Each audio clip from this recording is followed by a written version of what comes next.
नमस्कार। मन की बात के लिए मुझे आप सभी के बहुत सारे पत्र मिले हैं। सोशल मीडिया और नमो ऐप पर भी बहुत से संदेश मिले हैं। मैं इसके लिए आपका बहुत आभारी हूं।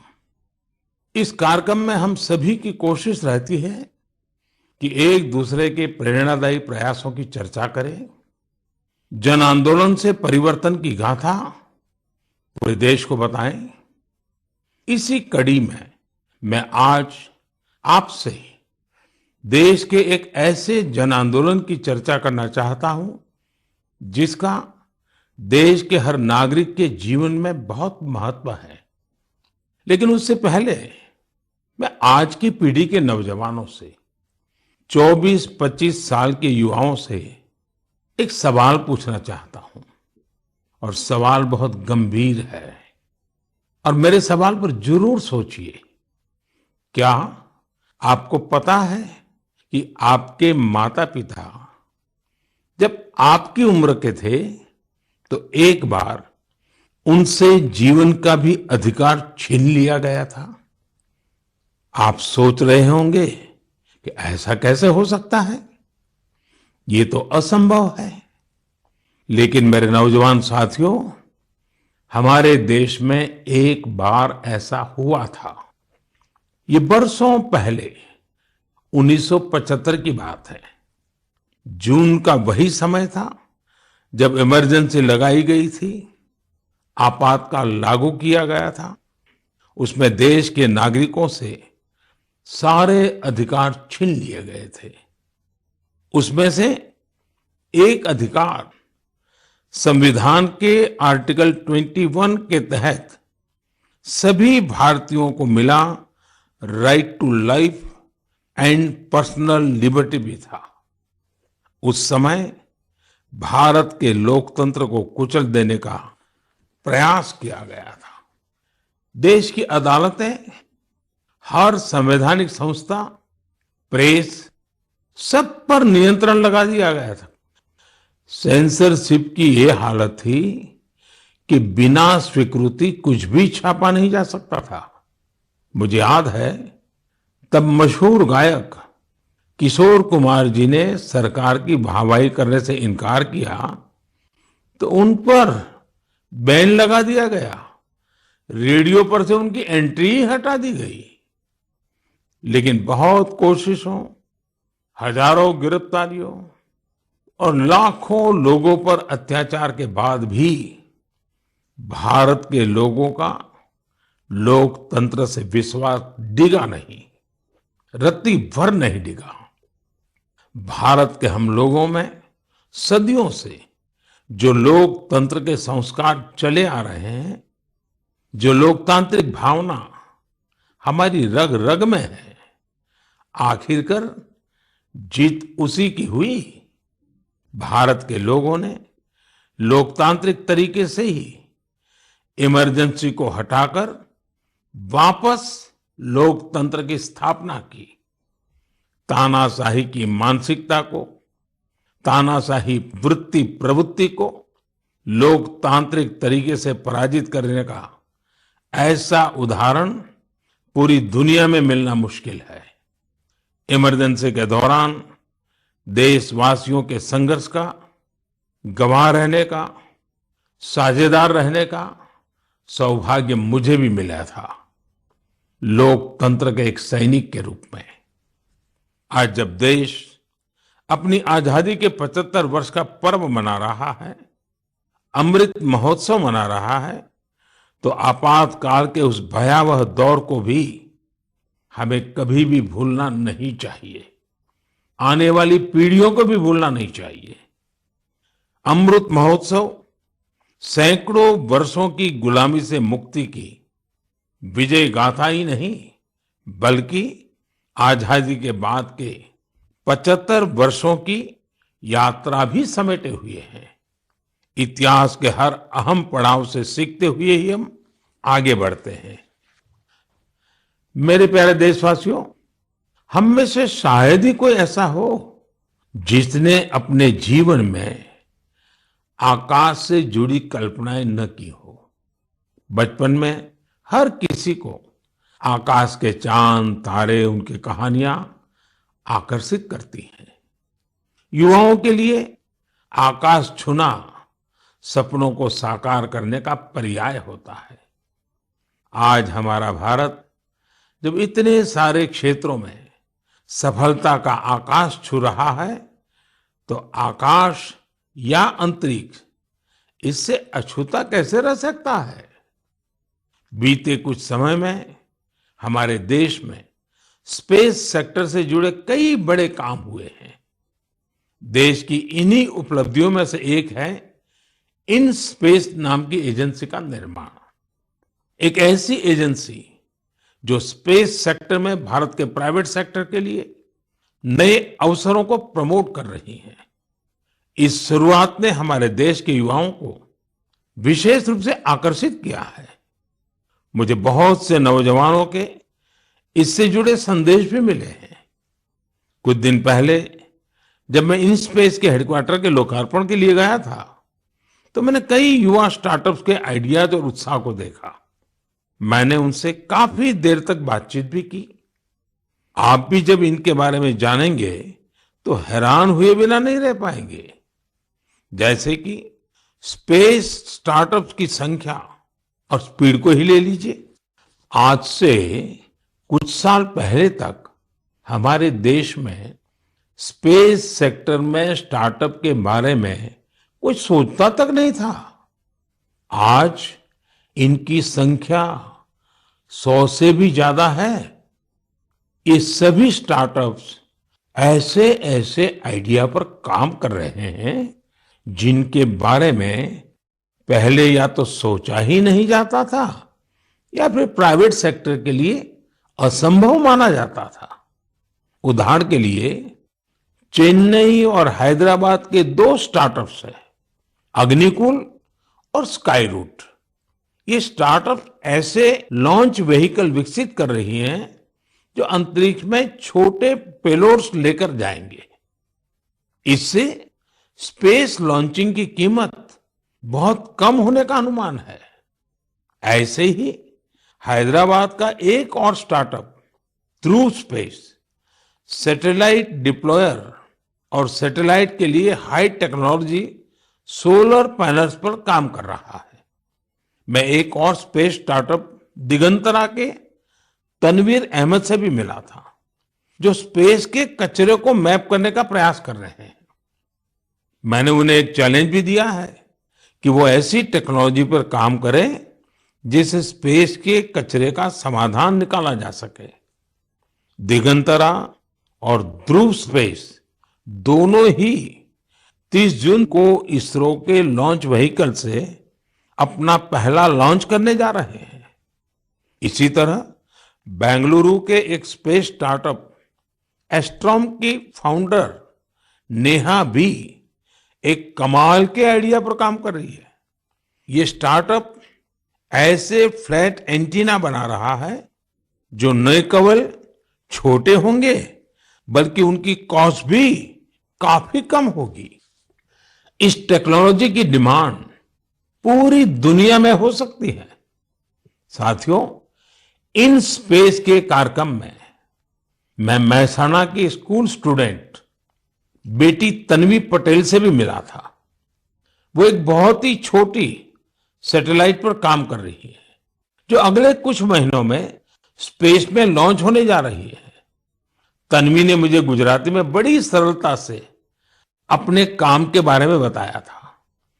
तन्वी की तरह ही देश के करीब 750 स्कूल स्टूडेंट्स अमृत महोत्सव में ऐसे ही 75 सैटेलाइट पर काम कर रहे हैं।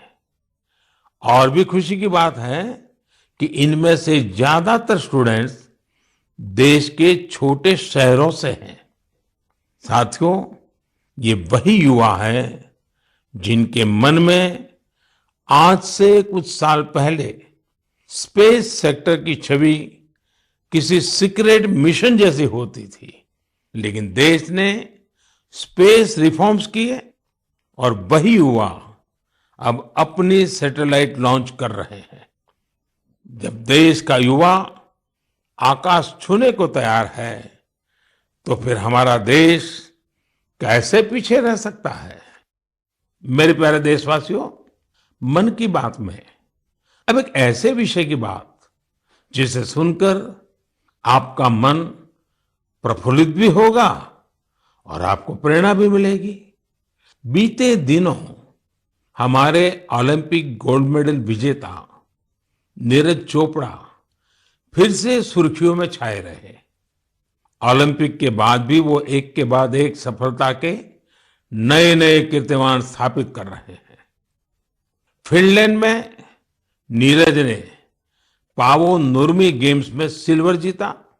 यही नहीं, उन्होंने अपने ही जेवलिन थ्रो के रिकॉर्ड को भी तोड़ दिया। कुओर्टोन गेम्स में नीरज ने एक बार फिर गोल्ड जीतकर देश का गौरव बढ़ाया। ये गोल्ड उन्होंने ऐसे हालातों में जीता जब वहां का मौसम भी बहुत खराब था। यही हौसला आज के युवा की पहचान है। स्टार्टअप से लेकर स्पोर्ट्स वर्ल्ड तक भारत के युवा नए नए रिकॉर्ड बना रहे हैं। अभी हाल में ही आयोजित हुए खेलो इंडिया यूथ गेम्स में भी हमारे खिलाड़ियों ने कई रिकॉर्ड बनाए। आपको जानकर अच्छा लगेगा कि इन खेलों में कुल 12 रिकॉर्ड टूटे हैं। इतना ही नहीं, 11 रिकॉर्ड्स महिला खिलाड़ियों के नाम दर्ज हुए हैं। मणिपुर की एम मार्टिना देवी ने वेट लिफ्टिंग में 8 रिकॉर्ड्स बनाए हैं। इसी तरह संजना, सोनाक्षी और भावना ने भी अलग अलग रिकॉर्ड्स बनाए हैं। अपनी मेहनत से इन खिलाड़ियों ने बता दिया है कि आने वाले समय में अंतर्राष्ट्रीय खेलों में भारत की साख कितनी बढ़ने वाली है। मैं इन सभी खिलाड़ियों को बधाई भी देता हूं और भविष्य के लिए शुभकामनाएं भी देता हूं। साथियों, खेलो इंडिया यूथ गेम्स की एक और खास बात रही है। इस बार भी कई ऐसी प्रतिभाएं उभर कर सामने आई हैं जो बहुत साधारण परिवारों से हैं। इन खिलाड़ियों ने अपने जीवन में काफी संघर्ष किया और सफलता के इस मुकाम तक पहुंचे हैं। इनकी सफलता में इनके परिवार और माता पिता की भी बड़ी भूमिका है। 70 किलोमीटर साइकिलिंग में गोल्ड जीतने वाले श्रीनगर के आदिल अल्ताफ के पिता टेलरिंग का काम करते हैं, लेकिन उन्होंने अपने बेटे के सपनों को पूरा करने के लिए कोई कोर कसर नहीं छोड़ी। आज आदिल ने अपने पिता और पूरे जम्मू कश्मीर का सिर गर्व से ऊंचा किया है। वेट लिफ्टिंग में गोल्ड जीतने वाले चेन्नई के एल धनुष के पिता भी एक साधारण कारपेंटर है। सांगली की बेटी काजोल सरगार, उनके पिता चाय बेचने का काम करते हैं। काजोल अपने पिता के काम में हाथ भी बटाती थी और वेट लिफ्टिंग की प्रैक्टिस भी करती थी। उनकी और उनके परिवार की मेहनत रंग लाई और काजोल ने वेट लिफ्टिंग में खूब वाहवाही बटोरी है। ठीक इसी प्रकार का करिश्मा रोहतक की तनु ने भी किया है। तनु के पिता राजवीर सिंह रोहतक में एक स्कूल के बस ड्राइवर है। तनु ने कुश्ती में स्वर्ण पदक जीतकर अपना और अपने परिवार का, अपने पापा का सपना सच करके दिखाया है। साथियों, खेल जगत में अब भारतीय खिलाड़ियों का दबदबा तो बढ़ ही रहा है, साथ ही भारतीय खेलों की भी नई पहचान बन रही है। जैसे कि इस बार खेलो इंडिया यूथ गेम्स में ओलंपिक में शामिल होने वाली स्पर्धाओं के अलावा 5 स्वदेशी खेल भी शामिल हुए थे। ये 5 खेल है गतका, थांग ता, योगासन, कलरियापट्टू और मलखम। साथियों, भारत में एक ऐसे खेल का अंतर्राष्ट्रीय टूर्नामेंट होने जा रहा है जिस खेल का जन्म सदियों पहले हमारे ही देश में हुआ था, भारत में हुआ था। ये आयोजन है 28 जुलाई से शुरू हो रहे शतरंज ओलंपियाड का। इस बार शतरंज ओलंपियाड में 180 से भी ज्यादा देश हिस्सा ले रहे हैं। खेल और फिटनेस की हमारी आज की चर्चा एक और नाम के बिना पूरी नहीं हो सकती। ये नाम है तेलंगाना की माउंटेनियर पूर्णा मालावत का।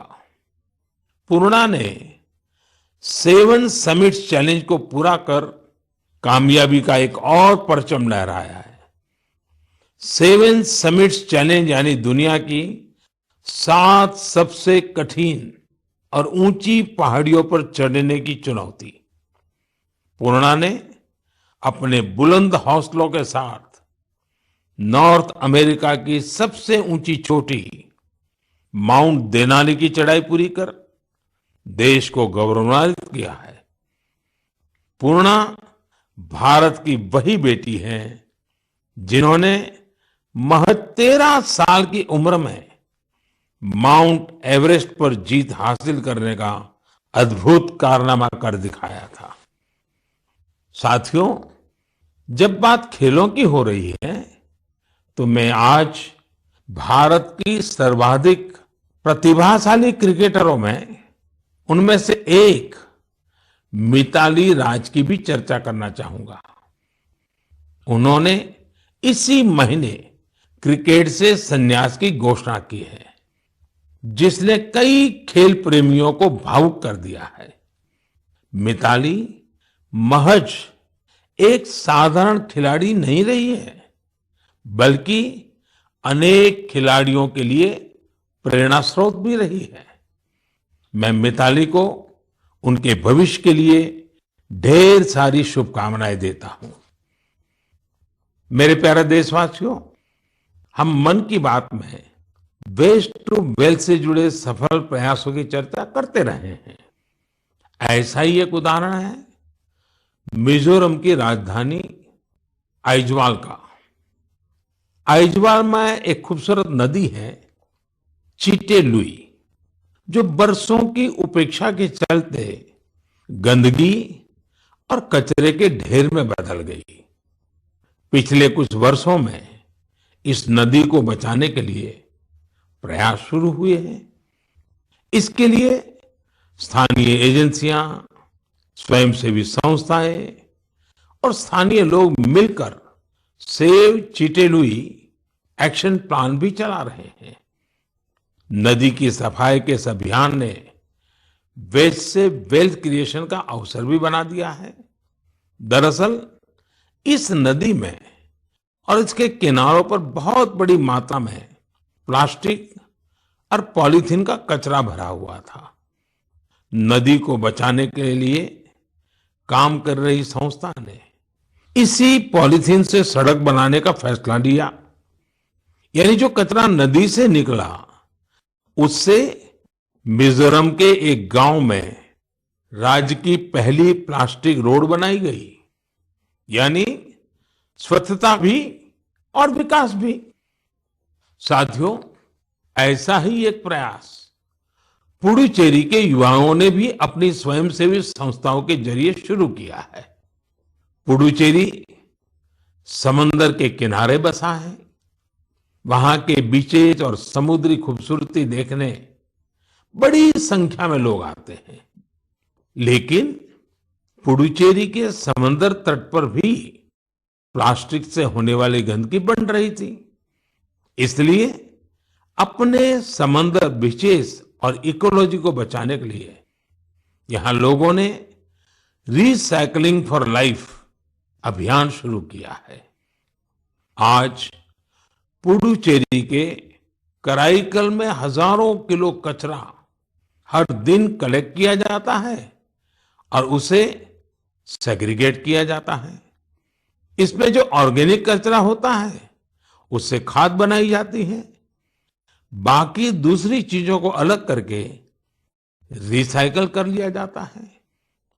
इस तरह के प्रयास प्रेरणादायी तो है ही, सिंगल यूज प्लास्टिक के खिलाफ भारत के अभियान को भी गति देते हैं। साथियों, इस समय जब मैं आपसे बात कर रहा हूं तो हिमाचल प्रदेश में एक अनोखी साइकिलिंग रैली भी चल रही है। मैं इस बारे में भी आपको बताना चाहता हूं। स्वच्छता का संदेश लेकर साइकिल सवारों का एक समूह शिमला से मंडी तक निकला है। पहाड़ी रास्तों पर करीब 250 किलोमीटर की ये दूरी ये लोग साइकिल चलाते हुए ही पूरी करेंगे। इस समूह में बच्चे भी और बुजुर्ग भी हैं। हमारा पर्यावरण स्वच्छ रहे, हमारे पहाड़, नदियां, समंदर स्वच्छ रहे तो स्वास्थ्य भी उतना ही बेहतर होता जाता है। आप मुझे इस तरह के प्रयासों के बारे में जरूर लिखते रहिए। मेरे प्यारे देशवासियों, हमारे देश में मानसून का लगातार विस्तार हो रहा है।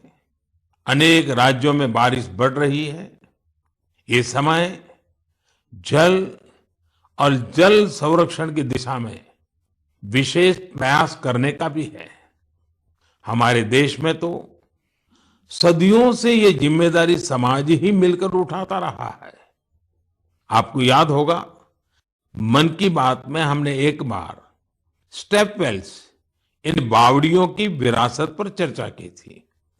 बावड़ी उन बड़े कुओं को कहते हैं जिन तक सीढ़ियों से उतरकर पहुंचते हैं। राजस्थान के उदयपुर में ऐसी ही सैकड़ों साल पुरानी एक बावड़ी है, सुल्तान की बावड़ी। इसे राव सुल्तान सिंह ने बनवाया था, लेकिन उपेक्षा के कारण धीरे धीरे ये जगह वीरान होती गई और कूड़े कचरे के ढेर में तब्दील हो गई है। एक दिन कुछ युवा ऐसे ही घूमते हुए इस बावड़ी तक पहुंचे और इसकी स्थिति देखकर बहुत दुखी हुए। इन युवाओं ने उसी क्षण सुल्तान की बावड़ी की तस्वीर और तकदीर बदलने का संकल्प लिया। उन्होंने अपने इस मिशन को नाम दिया सुल्तान से सूरतान। आप सोच रहे होंगे कि सूरतान क्या है। दरअसल अपने प्रयासों से इन युवाओं ने ना सिर्फ बावड़ी का कायाकल्प किया, बल्कि इसे संगीत के सुर और तान से भी जोड़ दिया है। सुल्तान की बावड़ी की सफाई के बाद, उसे सजाने के बाद वहां सुर और संगीत का कार्यक्रम होता है। इस बदलाव की इतनी चर्चा है कि विदेश से भी कई लोग इसे देखने आने लगे हैं।